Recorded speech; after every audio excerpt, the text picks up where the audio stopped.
que bom. Que bom que você está aqui nessa manhã.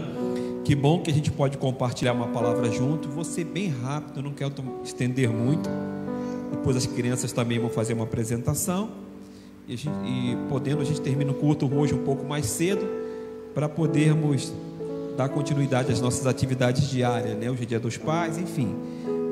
A gente possivelmente vai almoçar com os pais, vai estar junto com a família. Então quero ser bem breve no que diz respeito a essa mensagem dessa manhã. O texto que nós vamos ler é o texto de João, no capítulo 21, versículo 15 até o versículo 17. Eu quero falar um pouco sobre a vida cristã prática. Antes de nós lermos o texto, vou passar para a leitura, vou fazer a leitura, depois eu quero fazer um comentário com vocês a respeito. Primeiro deixa eu fazer logo a leitura. João no capítulo 21, no versículo 15 e versículo 17, diz assim: E depois de terem jantado, disse Jesus a Simão Pedro: Simão, filho de Jonas, ama-me mais do que estes? E ele respondeu: Sim, Senhor, tu sabes que te amo. Disse-lhe: apacenta os meus cordeiros. Tomou a dizer-lhe segunda vez: Simão, filho de Jonas, ama-me?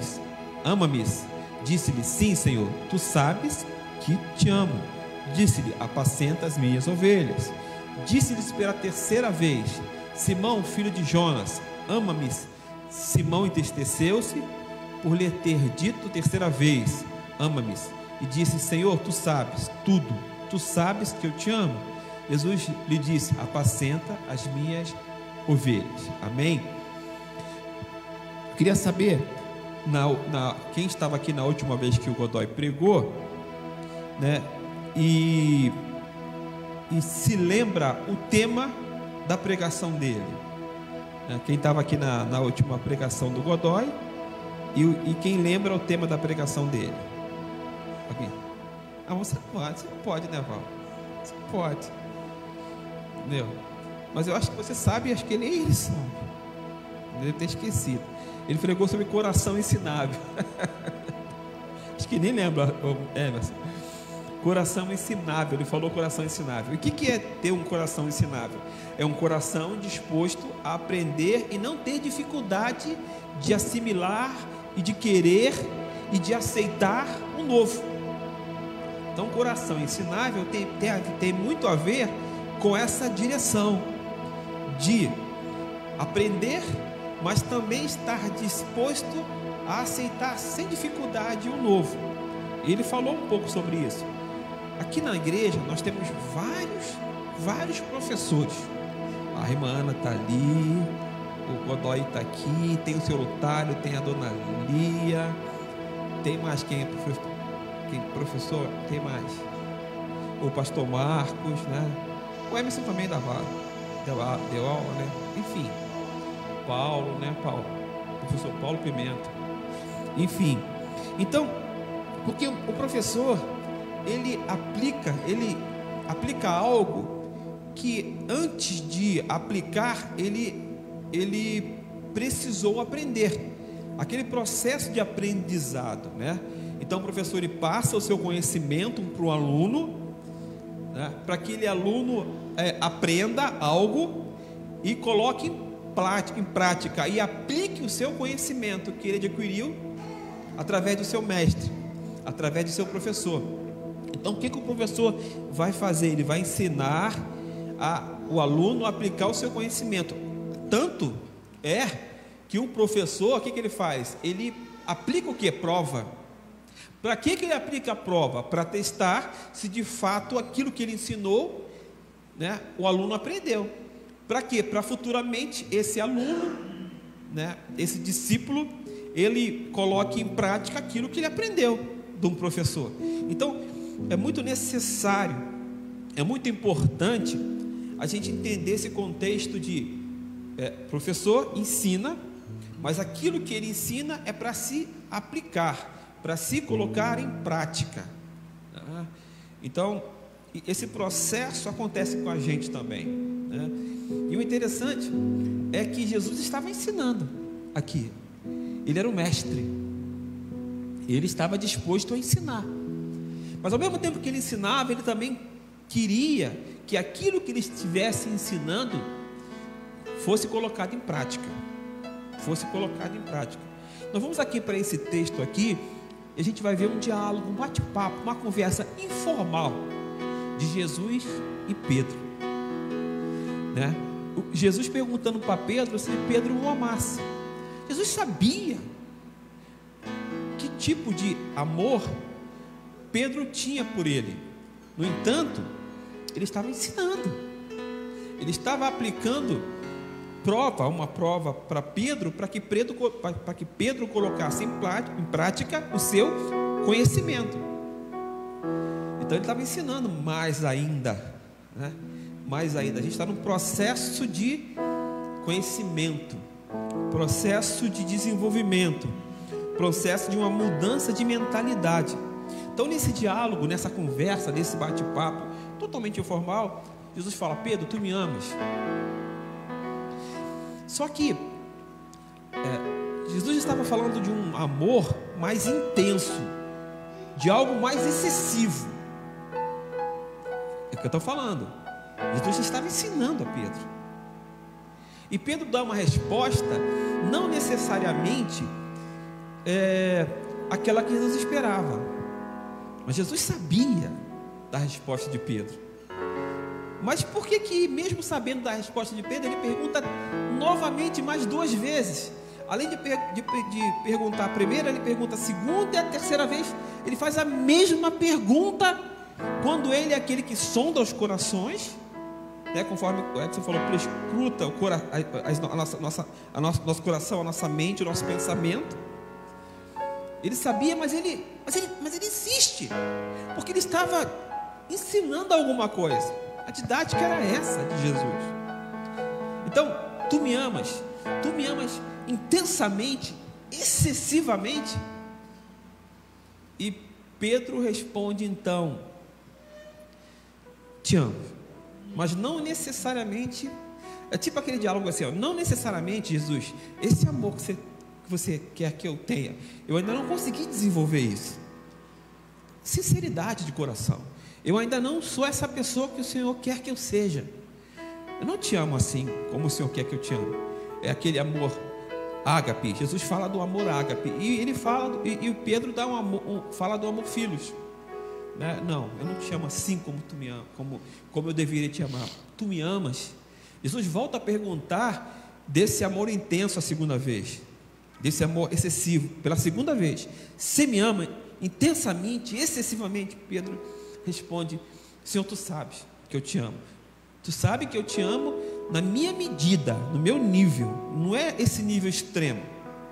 Aí Jesus vai, na última pergunta, Jesus fala assim, ó: tu me ama médio, sem essa intensidade que eu estou te cobrando, sem essa excessividade que eu estou te cobrando, tu me amas? Aí o Pedro responde: sim, eu te amo, Senhor. E veja que nas 3 perguntas, Jesus, logo que Pedro responde, Jesus fala: então, cuida dos meus cordeiros, apacenta as minhas ovelhas. Nas 3 perguntas, ele expressa para Pedro o desejo do coração dele: apacenta os meus cordeiros, cuida das minhas ovelhas. Ele estava falando isso. E cuidar e apacentar ovelhas é alimentar as ovelhas, é nutrir as ovelhas, é guiar as ovelhas. Jesus estava também ensinando, e aqui você tira um monte de ensinamento, vários ensinamentos. Talvez eu vou falar alguns aqui que você, na sua leitura, faça uma leitura, faça uma interpretação, atire um conhecimento diferente do que eu vou falar aqui. Você pode até tirar mais proveito daquilo que eu vou pregar aqui, que eu vou falar aqui nessa manhã, hoje, porque você pode tirar vários ensinamentos aqui. Jesus está falando para ele: olha, você precisa ser mais dinâmico, apacenta, cuida dos meus cordeiros, né? O Emerson essa semana colocou uma mensagem lá no grupo, e ele falou que as mulheres estão dando de 10-0 na gente, nos homens. Os homens não jogam futebol, não pescam, não fazem uma célula, né? falta de dinamismo. E aí entra aquele contexto de Jesus falando com Pedro: apacenta, seja mais dinâmico, faça mais, sabe? Se movimente nesse sentido. Aqui é o mestre ensinando o seu discípulo. Agora, a gente precisa entender também em que contexto se deu isso. Isso de fato é um ensinamento para todos nós, irmãos, nessa manhã. Porque nós precisamos interpretar e entender algumas coisas que nós não entendemos e não compreendemos. Porque esse diálogo, essa conversa, esse bate-papo se dá num contexto muito difícil, muito complicado para Pedro. Jesus estava ensinando para Pedro num momento muito difícil da vida dele. Sabe quando a gente pensa que naquele momento nosso de paz, de tranquilidade, sem problema nenhum, a gente aprende alguma coisa? Na verdade, a gente aprende mais nesse tempo, nesse período, nesse contexto. Porque é nesse contexto de muita dificuldade, de muita tristeza, de muito desânimo, que Jesus está ensinando para Pedro. Pedro estava extremamente triste e desanimado. Eu posso dizer assim, desanimado. E Jesus chega para dar uma lição. Jesus chega para ensinar. Jesus chega para exortar Pedro com as suas palavras de amor. E também para dizer para Pedro o seguinte: eu vou lhe dar uma responsabilidade, que é: cuida das minhas ovelhas, apacenta as minhas ovelhas, guia, alimenta, nutre as minhas ovelhas. Num momento muito difícil, muito difícil.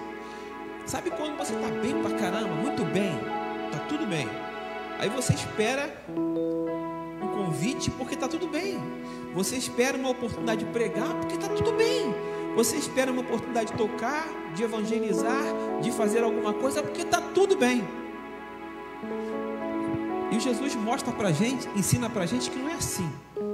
É na hora dele, no tempo dele, no momento dele. E pode ser que as coisas não estejam bem. E ele fale: eu estou te chamando agora. A responsabilidade que eu estou lhe dando é para agora. Cuida, apacenta as minhas ovelhas. Porque o texto fala ali, que Simão entristeceu-se.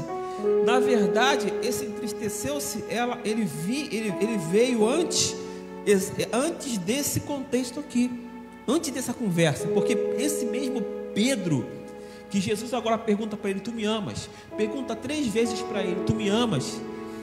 Esse mesmo Pedro havia negado Jesus 3 vezes. 3 vezes. E nesse tempo, nesse período que ele havia negado a Jesus, ele passou por um momento muito complicado na vida dele, porque ele negou o Salvador, ele negou o Cristo, Filho de Deus. E agora Jesus estava se deparando com ele e fazendo a mesma pergunta 3 vezes: tu me amas? Tu me amas? Tu me amas? Então faça isso, seja dinâmico, desenvolva essa habilidade de cuidar das minhas ovelhas. Jesus estava ensinando, Jesus estava atribuindo a responsabilidade a alguém que estava muito triste e muito desanimado. Irmãos, nenhum de nós que estamos aqui hoje, ou você que está assistindo esse áudio, esse vídeo, na verdade, essa live ao vivo, feita pelo Paulinho Pimenta, nenhum de nós estamos isentos de aflições. O texto de João, capítulo 16, versículo 33, diz que nós no mundo teríamos o quê? Aflições.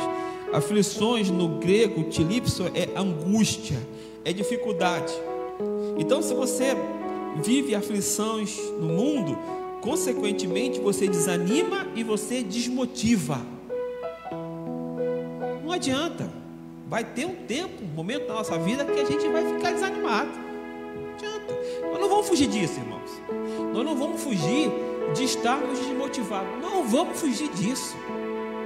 Jesus nos alertou. Jesus nos afirmou: olha, vocês vão ter aflições, mas tenha o quê? bom ânimo. Depois eu vou falar dessa questão do ânimo. Mas a grande questão aqui é: qual a resposta que eu dou a Jesus? Qual a resposta que eu dou ao meu mestre? Ele está me ensinando nesse período de tristeza, de dificuldade, do momento muito difícil da minha vida. Eu estou aprendendo alguma coisa. Jesus está me ensinando alguma coisa. Se Ele é o meu mestre, se eu sou o discípulo dele, se Ele é o meu mestre e eu estou aprendendo com Ele, Ele vai me dar a prova. Se Ele é o meu professor e eu sou o aluno, Ele vai me dar a prova. E Ele vai fazer o seguinte: aplica o que eu te ensinei na prova. Aplica o que eu te ensinei. Nós vamos ser provados. Porque Ele é o nosso professor, Ele é o nosso mestre. E nós somos alunos e estamos passando pelo processo de aprendizado. Agora a resposta que eu dou é ao mestre. A minha resposta não é para o pastor, não é para o meu líder. A minha resposta é para aquele que está me ensinando. A minha resposta é para o meu mestre. Então eu tenho que colocar em prática, eu tenho que aplicar aquilo que o mestre me ensinou. E o que ele me ensinou? Que no mundo nós teríamos aflições, esses problemas todos que nós vivemos. Mas também ele disse, tenha bom ânimo. Você sabe o que quer dizer essa palavra ânimo? Quando ele fala tenha bom ânimo, essa palavra ânimo é animus no latim, que quer dizer coragem. Então Jesus falou assim, no mundo tereis aflição, mas tenha coragem. Tenha coragem. Tenha coragem. E quando ele fala de coragem, ele fala assim, esteja motivado. Esteja motivado. Busque a motivação. Busque a motivação. Então, uma forma de nós vencermos essas aflições, essa dificuldade da vida, uma forma que nós temos de responder ao ensino do mestre é: tenha bom ânimo. É vivendo aquilo que ele está nos ensinando na palavra dele. É aplicar, é colocar em prática o ensinamento do mestre para o seu aluno. Então, se você e se nós somos alunos, o que nós vamos fazer? Vamos fazer a prova e vamos passar na prova. Vamos estudar para fazer a prova e tirar uma nota boa na prova. Então ele fala assim: vocês vão ter aflições. Estou te ensinando, estou te afirmando, estou te falando. Mas também eu quero te ensinar algo muito interessante, muito importante, muito necessário. Que você vai ter aflições. Mas a resposta para você vencer isso é: tenha bom ânimo. Tenha coragem. Busque motivação. Aí, o que o mundo faz? O que as pessoas fazem? Elas pegam um livro de autoajuda para tentar buscar motivação de todas as formas. Elas vão atrás de um coach para buscar motivação de todas as formas. Elas leem, elas buscam informação, elas vão no YouTube, enfim, elas vão buscar uma forma de estarem motivadas.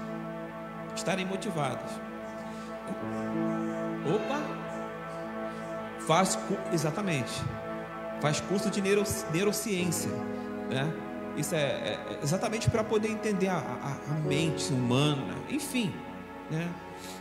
Os vendedores fazem neuromarketing, né? Neuromarketing, que é uma forma de você prender a pessoa na venda, enfim. Então, Jesus está nos ensinando o seguinte: que a nossa motivação não está nisso. Essas ferramentas, esses instrumentos, que são instrumentos motivacionais, eles vão passar. Nós vamos nos esquecer disso. Eu fiz curso de coach. Há muito tempo atrás eu fiz aqui em Mato Grosso do Sul, fiz curso de coach aqui. E o coach é aquela coisa, aquele curso dinâmico que você enche a tua cabeça de você ser aquele cara maior de todos, de você alcançar coisas tremendas, de você vencer todas as dificuldades da vida. E na verdade não é isso. Não é isso. Jesus está nos ensinando o seguinte: olha, vocês vão ter aflição no mundo, mas tenha bom ânimo, tenha coragem. E o foco da gente buscar essa motivação não é para nossa glória, né? O livro de autoajuda, a questão do coach, essa questão da neurociência e tudo mais, traz um pouco de glória para nós, quando na verdade o foco não deve ser esse. A motivação nossa, ela deve ser para quê? Para a glória de Deus, para a glória dele. Então, nós vamos buscar em quem essa motivação? Nele, no Senhor. Buscando essa motivação no Senhor, nós vamos estar colocando em prática aquilo que Ele nos ensinou. Nós vamos estar dando uma resposta, e é isso que Jesus espera de nós, que nós demos de fato uma resposta positiva na prova que nós estamos fazendo, na prova que nós estamos passando. Eu preciso aplicar o meu conhecimento, eu preciso ensinar. Sempre vai haver um propósito, né? A gente vai ver na vida de Jó, Deus ensinando a Jó, e ele amadurecendo, e ele mudando, e ele dando uma resposta para Deus.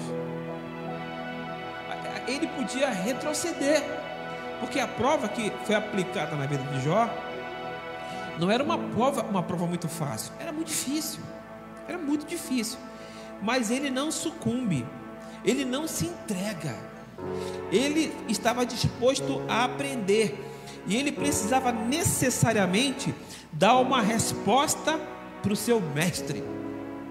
O mestre estava ensinando, e o aluno estava precisando, disposto a aprender, e ele precisava então prestar bastante atenção na prova, porque a prova não era uma prova muito fácil não, era bem difícil, e ele precisava se concentrar e prestar muita atenção.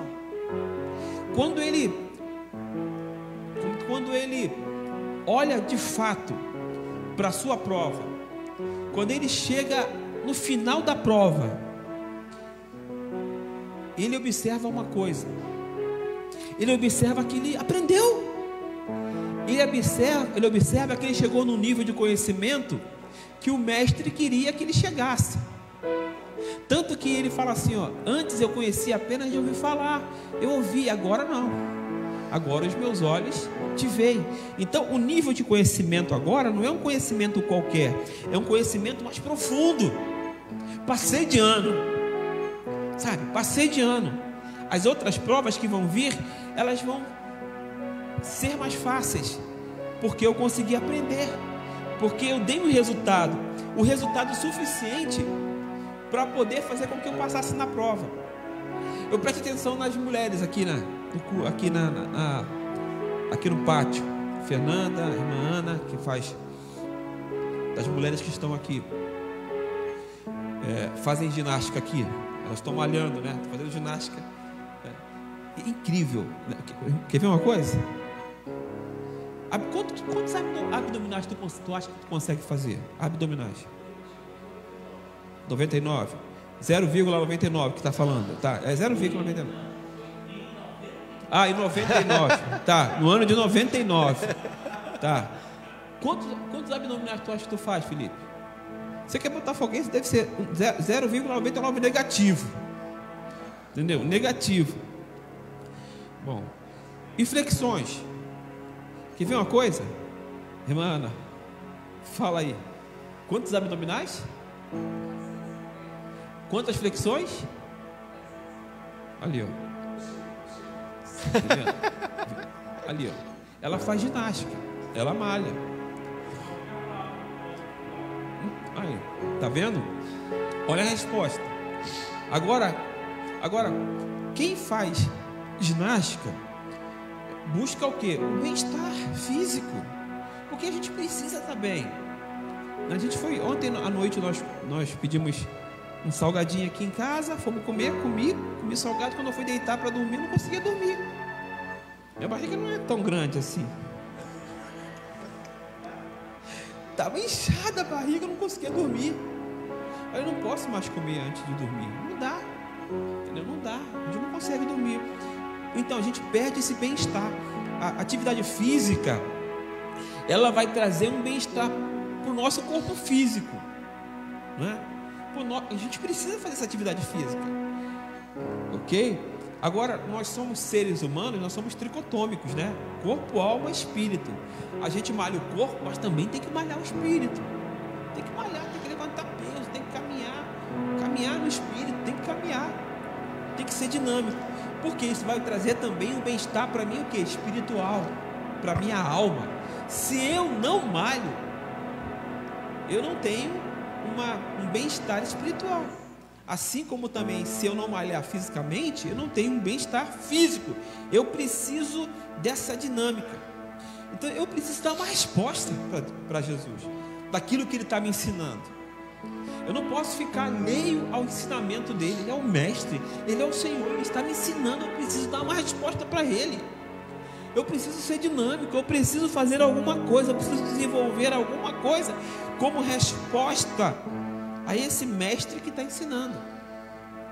Olha lá, Moisés foi o líder escolhido por Deus. Ele estava lá, liderando. Ele morreu. E agora? Vamos chamar Josué. Josué, você tem que vir. O que ele falou? É muito difícil. Como é que eu vou tomar o lugar, substituir Moisés? Ele era o cara. Senhor, tu tinha uma intimidade com ele. Senhor, tu falava com ele face a face. Tu ensinava para ele, dava as provas para ele. Ele fazia com maior destreza e muita rapidez, e concluía e dava resposta positiva. Ele tirava 10 nas provas. Eu não sou esse cara, Deus. Eu não sou esse cara, Deus. Você é, porque eu vou estar contigo. Você não vai estar só. Eu vou estar contigo. Vem. E ele tem que dar uma resposta para Deus. Qual é a resposta? Senhor, está me chamando? Então eu vou. Está dizendo que vai ser comigo? Então eu vou. Qual a resposta? Aí Deus chega para Abraão e fala: você, deixa tudo aí, tua terra, família, parentela, enfim. Ele pegou só a família dele, né, e saiu. Deixou as terras, os gados, tudo que ele tinha. Saiu para ir para uma terra que ele não conhecia. Não conhecia, mas Deus falou para ele: vai, que eu vou te abençoar. Mas Deus não falou necessariamente o que ia acontecer, o que Deus ia fazer. Deus falou: eu vou te abençoar. De imediato Deus falou assim: sai, me obedece, que eu vou te abençoar. No caminho, na caminhada, Deus foi revelando, foi mostrando para ele o que seria para a vida dele. Então é isso. Nós vamos passar por dificuldade? Vamos passar por problema? Vamos ter desânimo? Vamos ficar desmotivados? Mas nós temos que dar uma resposta para o nosso mestre. Ele está nos ensinando. E assim, a gente não consegue de fato fugir dessas situações. A gente vê o profeta de fogo, que orava a Deus, enviava fogo. Ele orava para Deus mandar fogo e queimar e consumir o holocausto. Deus fazia isso. Era um homem que orava para Deus, Deus ouvia. Deus se apresentava para Elias. Mas ele teve um momento de muita fraqueza, de muito desânimo, de muita tristeza, né? E o que Deus fez para ele então? Deus falou para ele assim: Elias, você está aí debaixo de uma árvore querendo morrer. Aí ele foi e dormiu. Deus foi e enviou um anjo e falou: cara, meu amigo, come desse alimento aí e vai fazer a minha obra. Ele foi e dormiu. Deus mandou novamente um anjo, catucando ele: estou trazendo para você alimento e a água aqui, come, porque é grande a tua caminhada.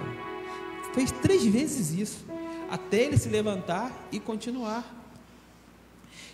a caminhada dele. Então, a pergunta é: Paulinho, qual a resposta que você vai dar? Você tem que dar uma resposta, meu irmão. E é você com Deus.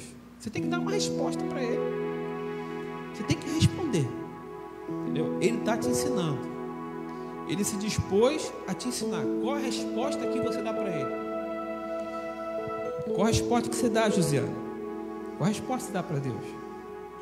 Qual a resposta? Ele está te ensinando. O que você vai fazer? Você precisa dar uma resposta. Qual a resposta que você vai dar para Deus? Todos nós que estamos aqui hoje, qual a resposta que você vai dar para Deus? muitos anos atrás, eu lembro disso até hoje, porque foi impactante e traz uma lembrança muito positiva com relação aos pastores que eu conheci lá no Rio, que em duas situações, eu vi pastores que no dia anterior do culto estavam perdendo seus filhos. Um foi atropelado na Avenida do Brasil, o outro levou uns tiros lá, que estava metido com coisa errada e morreu. E esses pastores, um dia após a morte dos seus filhos, sabe onde eles estavam? Na igreja, gente. Na igreja, domingo, na igreja. Eu ficava impressionado. Eu lembro disso até hoje, porque assim, imagina você perder um filho, né? Possivelmente você estaria em casa chorando, se lamentando, porque é um filho. Não é errado isso, Mas, cara, isso, eu consigo entender que é isso que Jesus está falando. Tenha coragem. Olhando para a realidade desses homens, olhando para a vida dessas pessoas, aí você consegue entender o que Jesus está falando. Tenha coragem. O camarada estava lá no culto de domingo, né, um dia anterior à morte do filho dele. O que é isso, gente?